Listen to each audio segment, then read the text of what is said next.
নমস্কাৰ ৰাইজ, আজিৰ ভিডিঅ'টি আৰম্ভ কৰিছোঁ চিধা হস্পিটেলৰ পৰা। মানে হোলী পিছদিনাখনৰ পৰাই মোৰ ইমান বেছি জ্বৰ, চৰ্দি, গা বিষ, মূৰৰ বিষ, মানে কি ক'ম আৰু থাকিব পৰা নাই।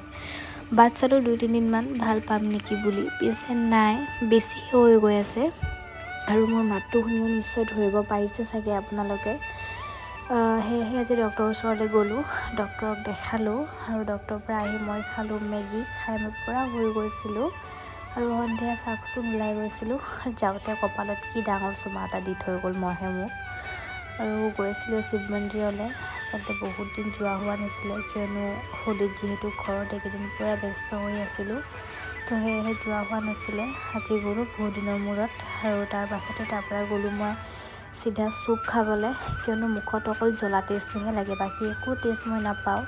চুপ খালোঁ, একদম জ্বলাকৈ বনোৱা চিকেন পকৰা খালোঁ, আৰু সেইবোৰ খাই ৰুমলৈ বুলি উভতিলোঁ।